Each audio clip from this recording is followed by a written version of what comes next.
अब मैं लास्ट आपको बताने वाला हूं यहूदियों का मनी कॉन्सेप्ट। शुरुआत में मैंने कहा था कि यहूदी इतने अमीर कैसे होते हैं, उनके पास पैसा क्यों रहता है इतना अधिक, क्योंकि उन्हें लगभग जब से यहूदी धर्म शुरू है उसके बाद से उन्हें सिर्फ यही एक कॉन्सेप्ट बताया जाता है। इस कॉन्सेप्ट को बोलते हैं 5 जार सिस्टम। इसे दुनिया के अन्य धर्म भी अपना सकते हैं, अन्य लोग भी अपना सकते हैं, लेकिन यहूदी ये अपनाते ही हैं। शायद यही कारण है कि हर यहूदी अमीर होता है। अगर वो बचपन में गरीब भी पैदा हो जाएगा, उसको कोई कमजोरी भी है, तो दूसरा यहूदी उसे दूर कर देगा। ये है 5 जार सिस्टम।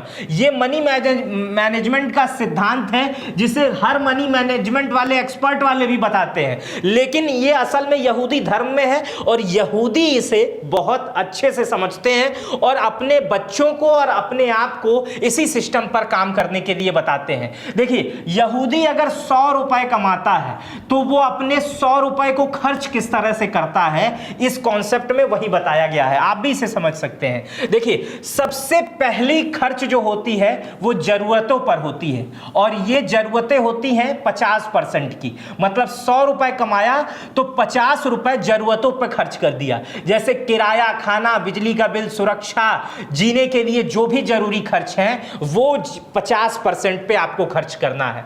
दूसरा जो है वो निवेश का है। निवेश ये 20% है। यहूदी इसी कॉन्सेप्ट को फॉलो करते हैं। 20% जैसे शेयर, सोना, प्रॉपर्टी, बिजनेस, पैसा बढ़ाने के लिए। जैसे अगर आप 100 रुपए कमा रहे हैं तो 20 रुपए का आपको निवेश करना है। तीसरा है, पिछले साल ही टेक्स्ट बुक से लाखों स्टूडेंट का सिलेक्शन करना है। तीसरा है शिक्षा, हेल्थ, खुद पर खर्च, इसको बोलते हैं। तीसरा है बचत, माफ कीजिएगा, तीसरा है बचत 10% पर। ये इमरजेंसी फंड बनाया जाता है। इसमें बच्चों के पढ़ाई के लिए, घर को सुरक्षित भविष्य के लिए ये 10% पे रखा जाता है। जो चौथा है उसे कहते हैं चैरिटी, दान। ये 10% आपको देना ही देना है। ये 10% इस चीज के लिए देना है, अपने धर्म की रक्षा के लिए, अपने धर्म के उत्थान के लिए। अगर आपके धर्म में दूसरा कोई दोस्त है, जैसे दूसरा दोस्त है जिसको ऐसा लग रहा है कि उसे आप अपना 10% देके उसे और अमीर बना सकते हैं, तो आप उसे 10% देना है। ये चैरिटी करना है। ये चैरिटी ऐसा ही नहीं है कि आप अपने ही धार्मिक स्थलों में ही कर सकते हैं। आप अपने उस करीबी दोस्त को दे सकते हैं जो गरीब हो, लेकिन वो यहूदी होना चाहिए, और किसी को नहीं देते हैं। ये वो यहूदी होना चाहिए। आप किसी को भी दे सकते हैं ये 10%। शायद यही कारण है कि यहूदी में कोई भी आदमी गरीब नहीं होता है, क्योंकि जिसके पास है वो दूसरे वाले को दे देगा कि लो भाई, हमारे पास 100 करोड़ हो रहा है, 10% हमारा 10 करोड़ है, तुम 10 करोड़ लो, अपना व्यापार शुरू करो, जब होगा तो हमको वापस कर देना, नहीं तो तुम अपना 10% किसी और को देना, ताकि दूसरा यहूदी जो है वो आगे बढ़ सके।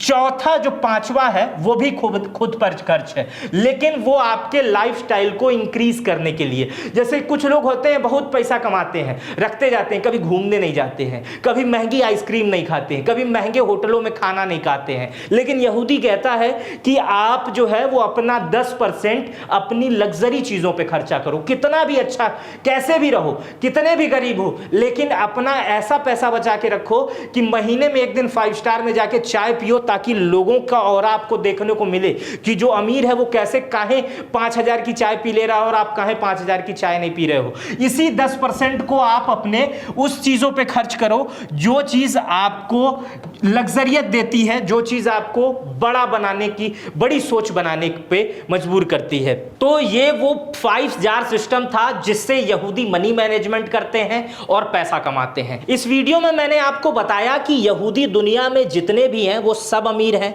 और यहूदियों ने ट्रंप को पैसा दिया है। ट्रंप इसी कारण ईरान पर हमला कर रहे हैं। इस वीडियो पर आपकी क्या प्रतिक्रिया है, आपको क्या लगता है, ये मुझे कमेंट